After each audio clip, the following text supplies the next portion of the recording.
Welcome to the Crank and Boom podcast. I am so excited you're here because I have such a treat for you today. My friend and incredible colleague, Chef Ouita Michel of Holly Hill Restaurants, is here to chat with me today. We are pulling back the curtain and chatting about one of many topics that we talk about in our own personal conversations. We are going to talk about disasters in business. When you run your business, it is really, really important to find other business owners, especially in your own industry, that you can lean on and talk to, because it can be a very lonely road being an entrepreneur, and having friends in the biz will help you feel less alone, and then will also help you feel a little less crazy as you are going on your entrepreneurial journey. So I can't wait for you to meet our very, very special guest and our very first guest on the Crank and Boom podcast. Chef Ouita Michel, or Aunt Kiki, as she is known in our family, is a dear, dear friend, confidant, hero, mentor, amazing human being that I have the privilege and honor of having in my life. Chef Ouita has years of incredible experience in all facets of entrepreneurship, and like me, enjoys all the satisfying parts of running a business with an aspirational mission. She has worked hard to build what she has built in Kentucky with her restaurants, and she got recognition from the James Beard Foundation as a James Beard nominated chef for all that she has done. But she's also an example of what it looks like when someone is at the top of their game, but they decide to go back to their roots and advocate for their community.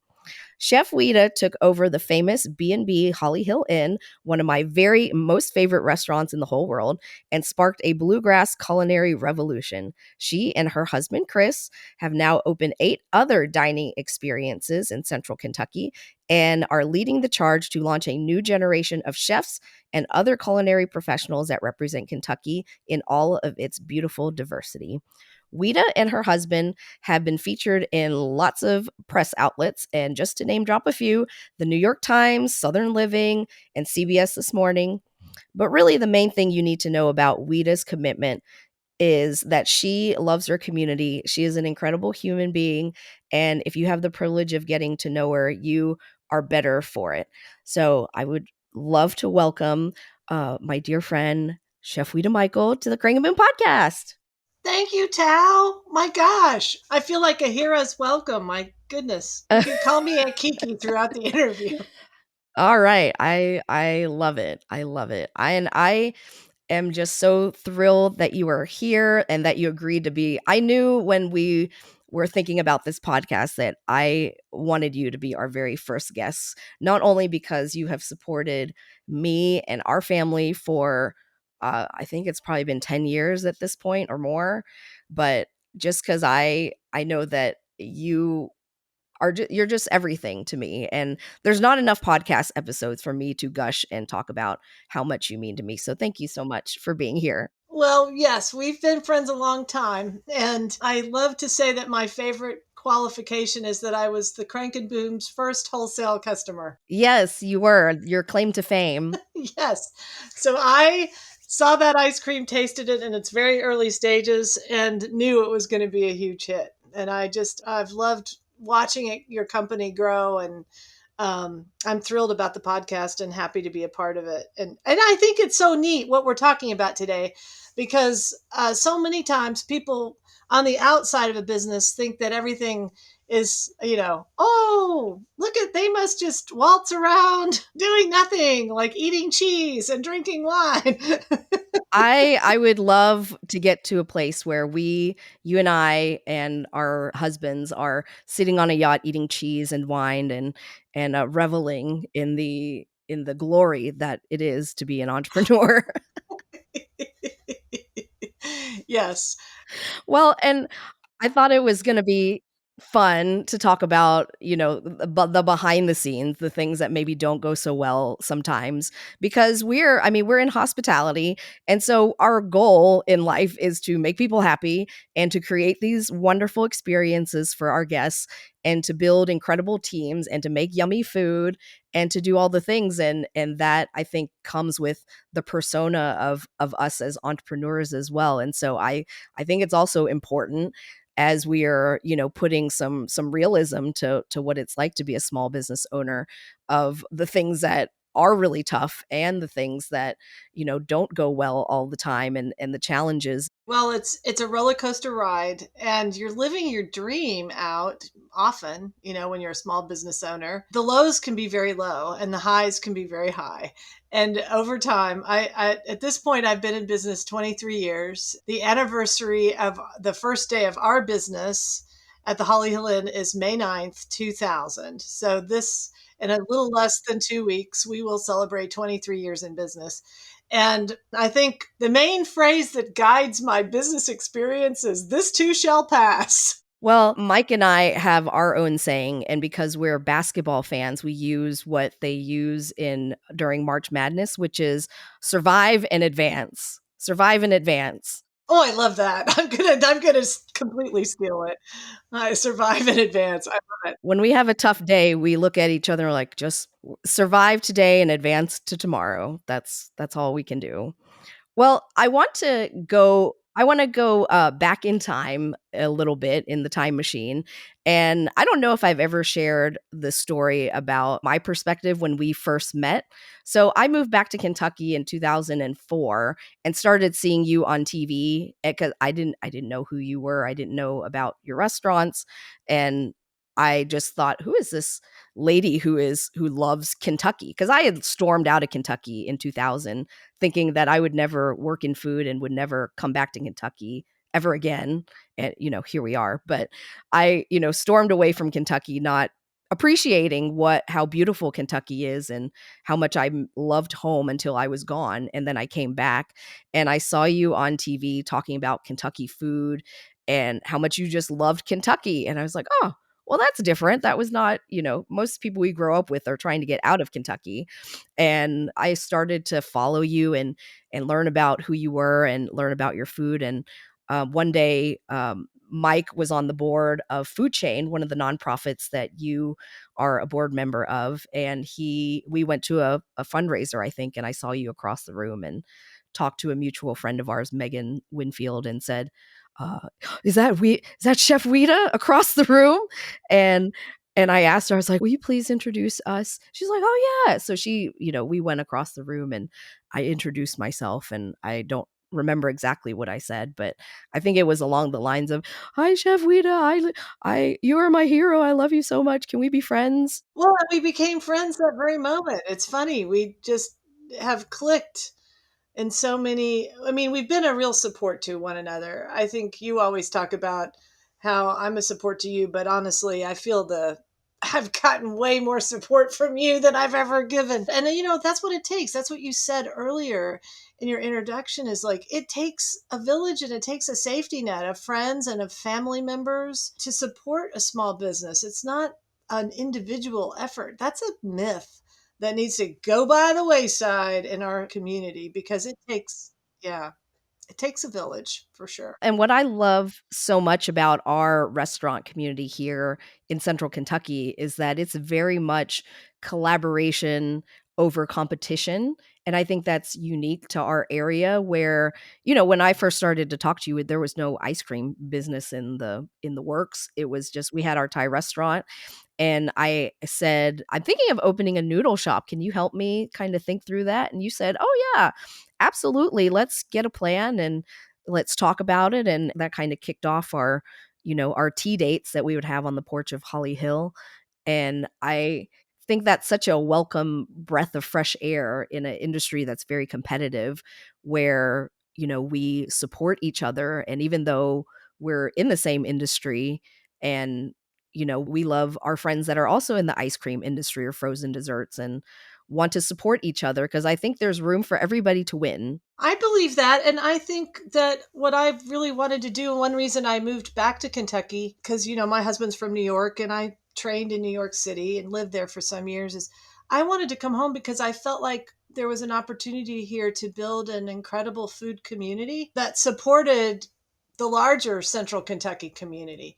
And anytime you make your food culture and your food community richer, not only does it bring a level of happiness to the people around you and improve the quality of life for everyone in the community, it really creates a rich environment for your business to thrive. So it's good on a personal perspective and a community perspective, but also great from a business perspective. So I really felt like, and I know that you feel that way. I've watched you in action. I know that's the way you conduct business. And so, yeah, I keep hoping you're going to open that Thai noodle shop again. I actually asked Mike last night and I said, is there any scenario in life that you, because we always reminisce about the Thai restaurant, and we were talking about my mom's fried chicken and like the peanut chicken and pineapple tangerine chicken, and how much we missed just having it available at our fingertips. And then then we snowball into like, can we do a fried chicken restaurant? And then, we just kind of banter back and forth. And I was like, is there any scenario where in life where we would, do something like that? And ultimately it was no, not at this point in our life. But but but it's fun to think about, and the pieces that we miss about running the restaurant. Well, your claim to fame is being Crank and Boom's first wholesale customer. And I want to kind of dig into a little bit of history, because we are celebrating our 10th birthday this year on May 16th of 2023. And that just blows my mind that we've survived this long, because it feels like it's been a blink, and then it also feels like it's been about 100 years that we've been doing this.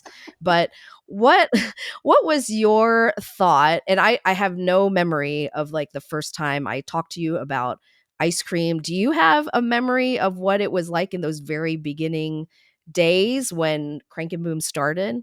Well, I do, because you and Mike, we haven't done this enough lately now that you have kiddos, and my kiddos flown the nest, but it was a little intense getting her launched.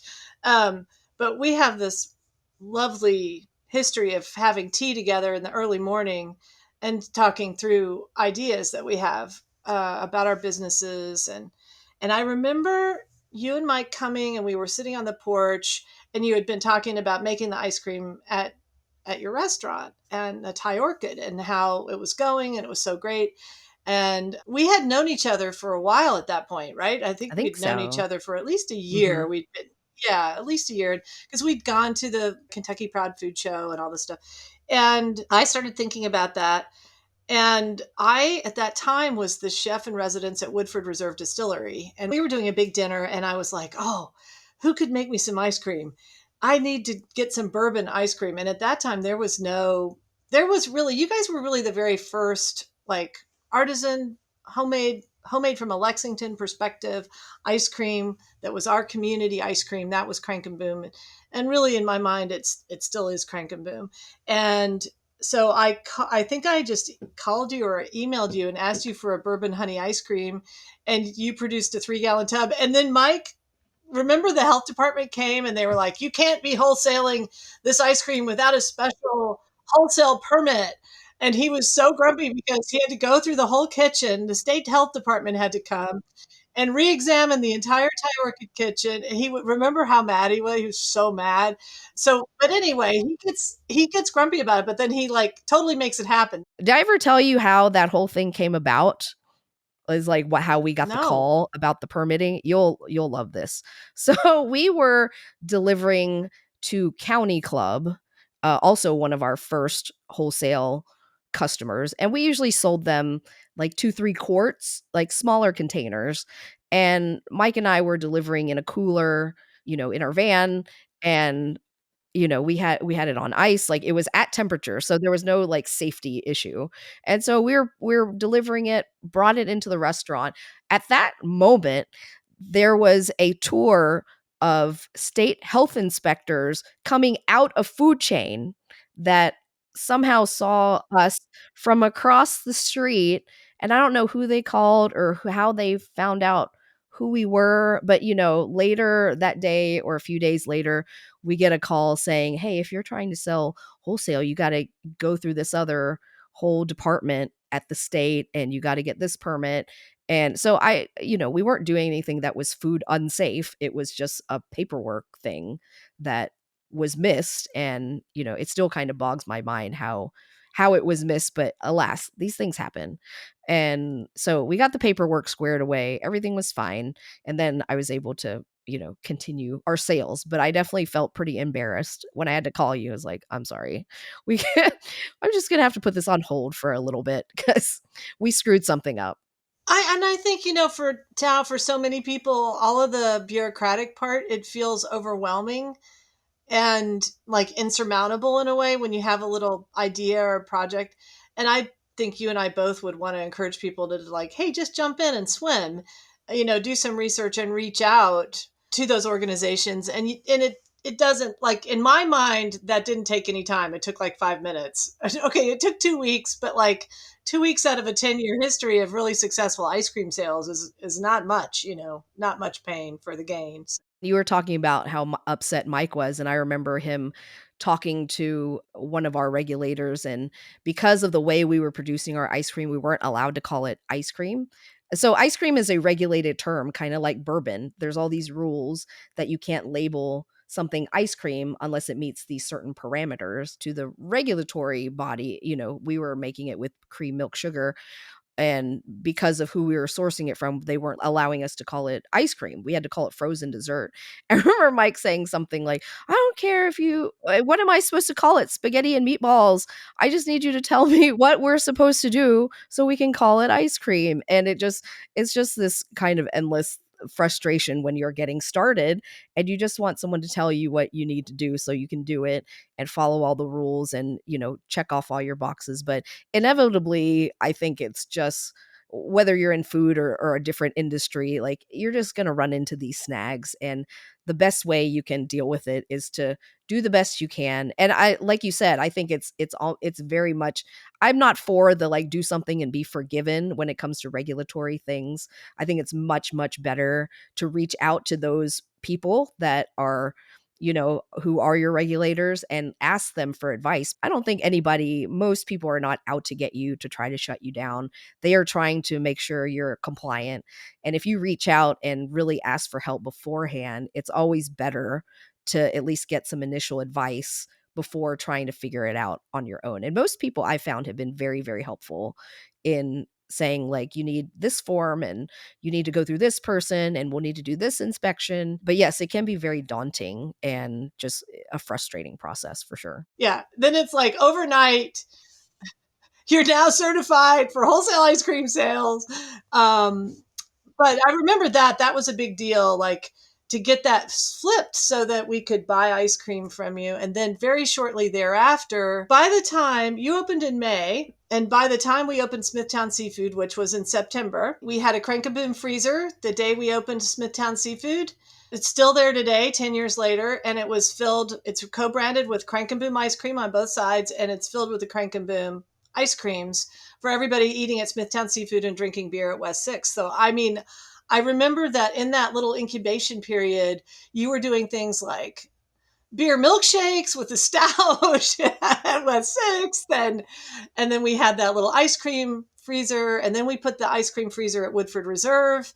And it was a huge hit at Woodford Reserve. Everybody who came to that distillery got the Crank and Boom ice cream, and especially the bourbon honey flavor. And then we had we still have the ice cream freezer at Wallace Station, huge hit there. Even through COVID, remember we put the big Crank and Boom sign on the back of the building and people would come up to the outside window to get their ice cream. So it's been a long partnership, but it was really interesting watching you go through that transition because your parents were very involved in Thai Orchid, and your mom, as a gifted chef, was the culinary, inspiration behind that restaurant.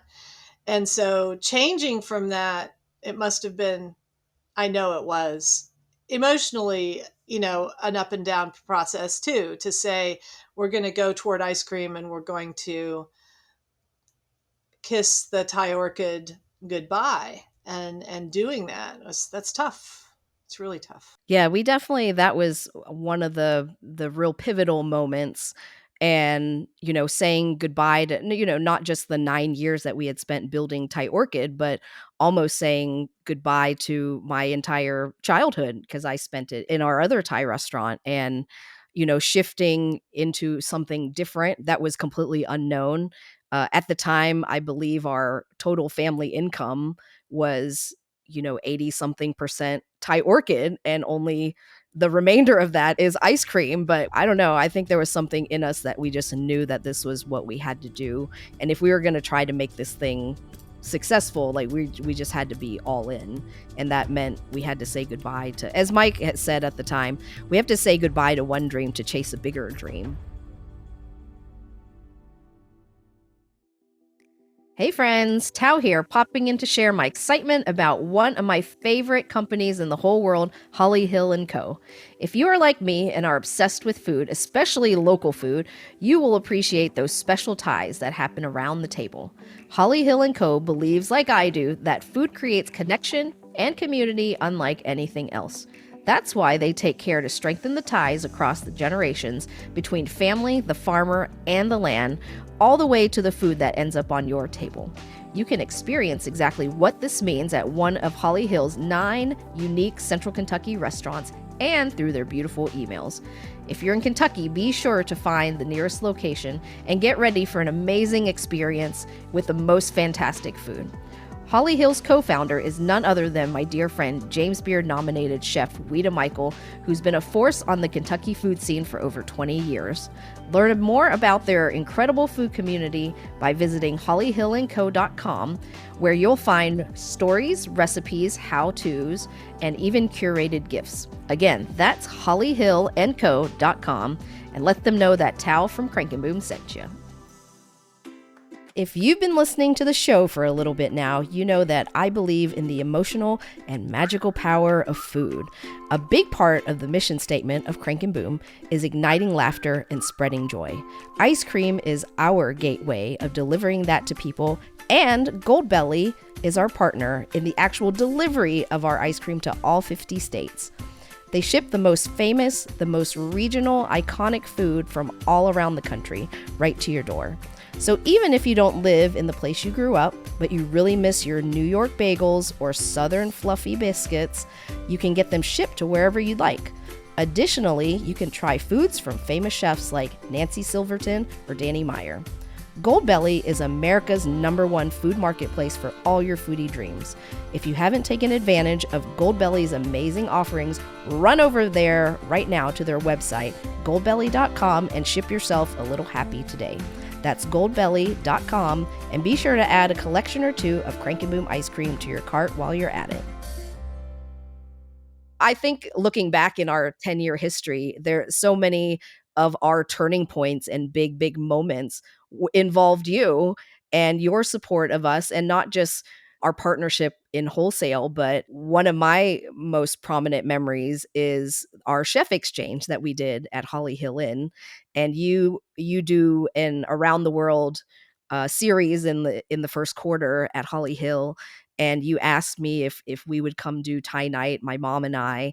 And this is when we had Thai Orchid, and I was terrified because I said, I was like, we can't leave our restaurant. Like, how does that even work? We don't have backup chefs.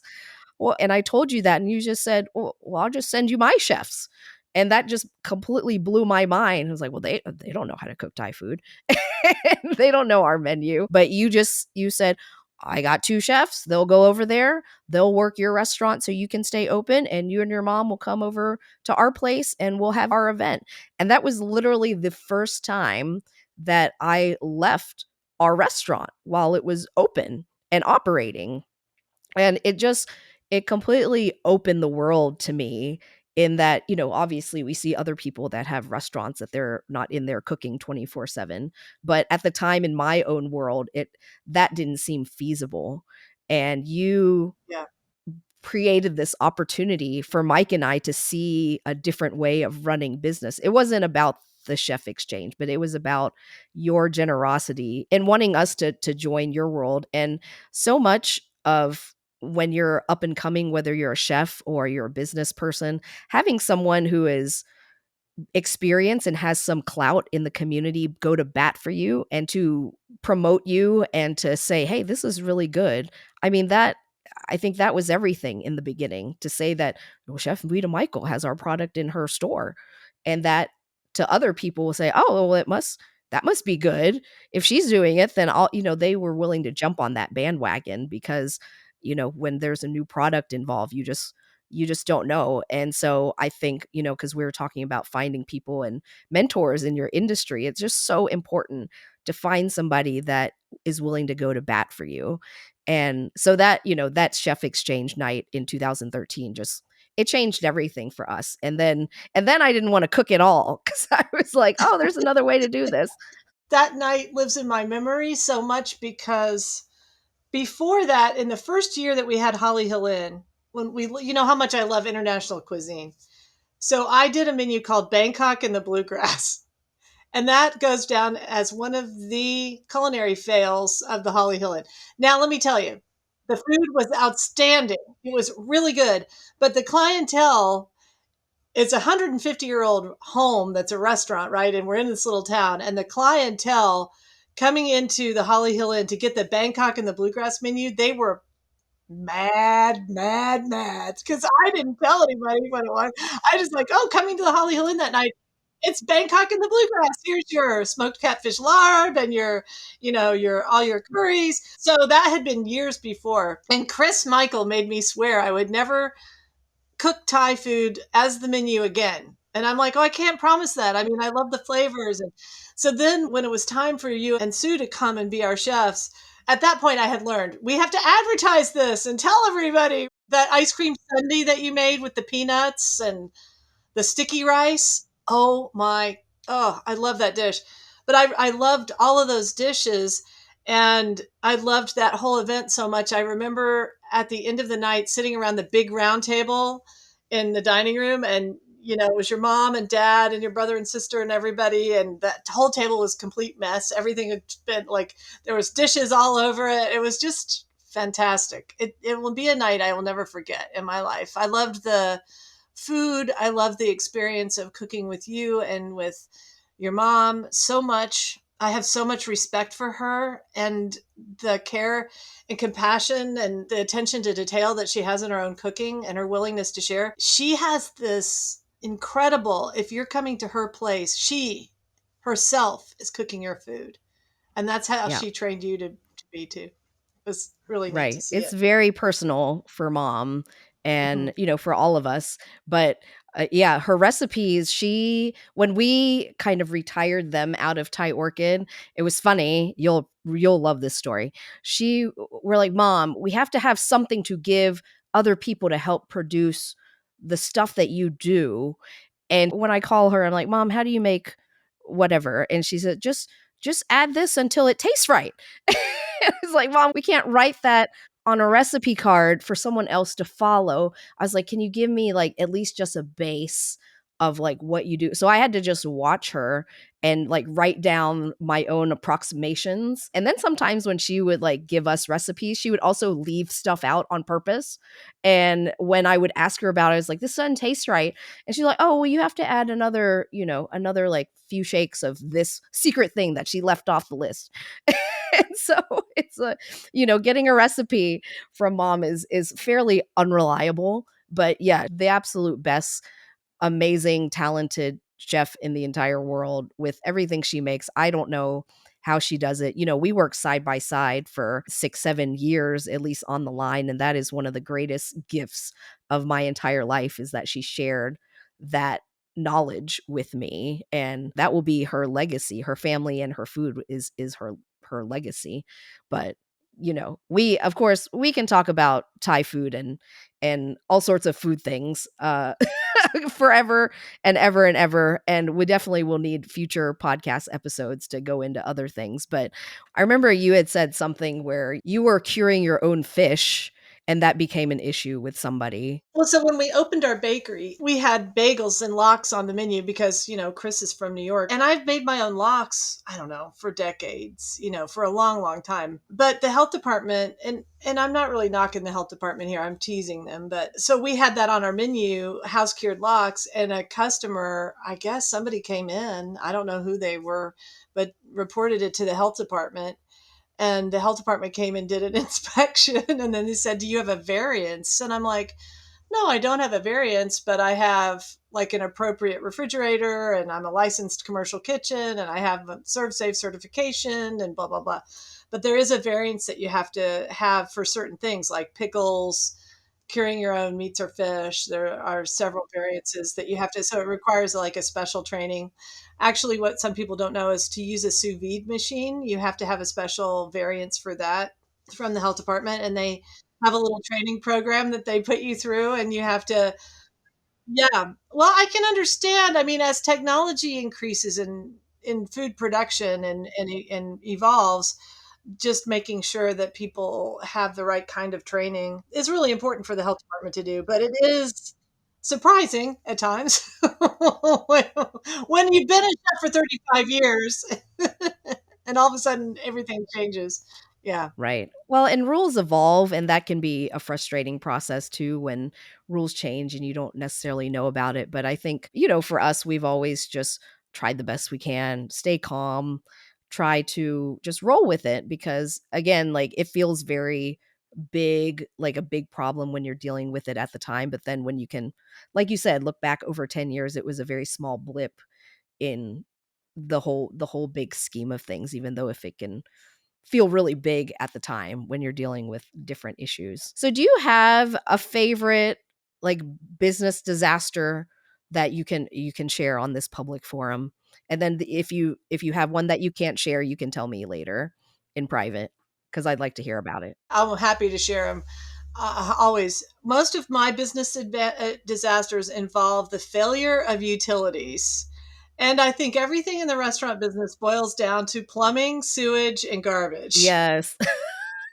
So if you don't have great plumbing and you don't have excellent garbage storage and garbage, processes, you're in for a treat. You're going to have trouble. There are two plumbing disasters. This was several years ago, but the Holly Hill Inn is a really old restaurant, and we had rebuilt the kitchen. So we'd replaced all the plumbing in the kitchen, all copper pipes, all PVC pipe, everything was new. But down in the basement, the main sewer line that went out to the city sewer was still cast iron. And we knew we would have to replace it at some point. We were kind of saving money for that. So this was early on, like within the first 2 years of operating. So one day the pipe gets clogged. That happens. You call the Roto-Rooter people. Thankfully, we hadn't opened yet. We were not open for business yet, but it was like a Friday night. It was very busy.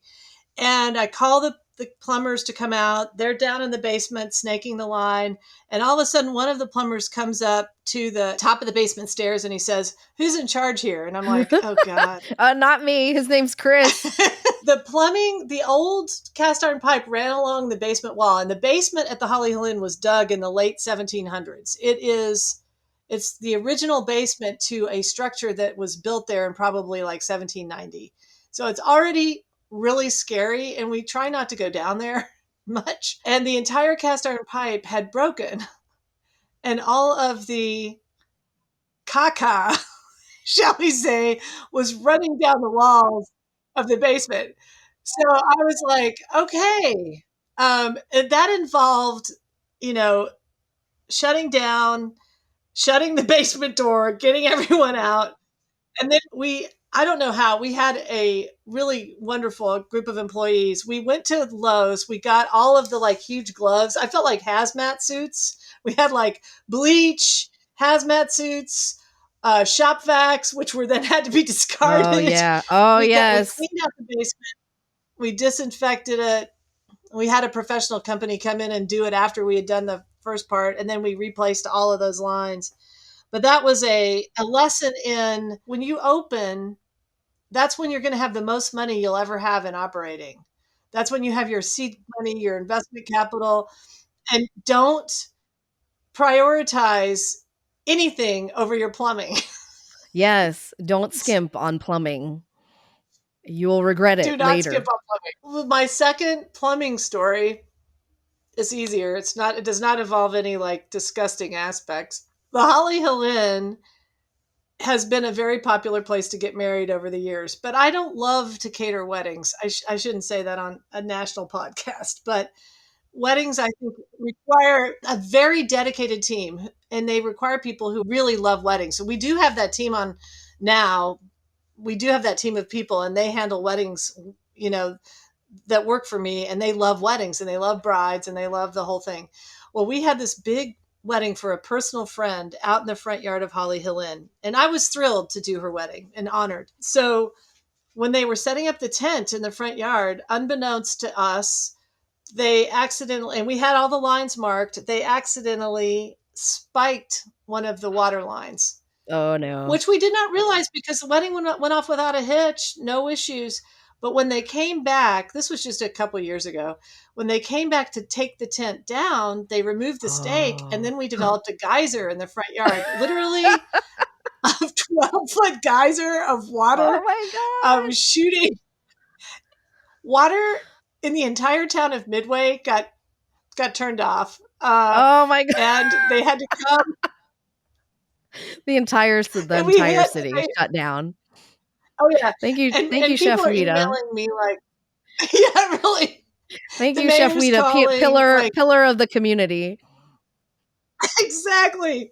Well, people aren't really mad at you, but like, how did this happen? I'm like, what do you mean, how did it happen? I didn't freaking drive the stake in there, like I was, but it was just a mistake. They had to dig a huge trench, replace the water supply line, they had to turn the water off because of where the break had occurred was in this fork. It was not a good situation. It was an insane day. And we lived in a swamp for a few weeks after. There's so much Till it dried water. out.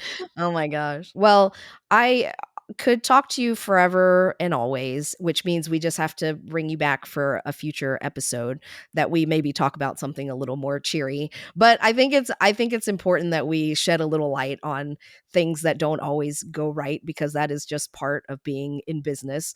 But I think both of us are examples that you can get through it, and with the right team in your corner, you can get through it with grace and humility and all the things that come with it. Yeah, 100%. Thank you so, so much for being here. Like I said, we could talk forever and always, and it would never end. And the joy that you bring my life and our family's life and the support that you have given us is immeasurable. And I am forever indebted and grateful that we get to be friends and get to do life together. So thank you for being here and for sharing your thoughts and your wisdom. And I know that we'll have another episode together soon.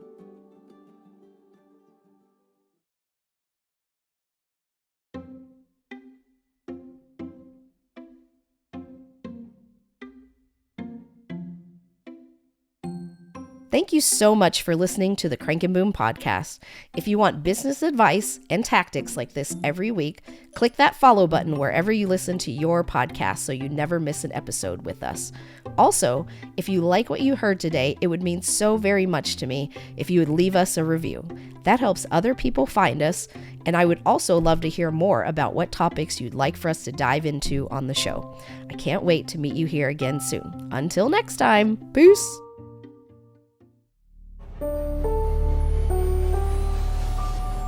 This is a production of Four Eyes Media.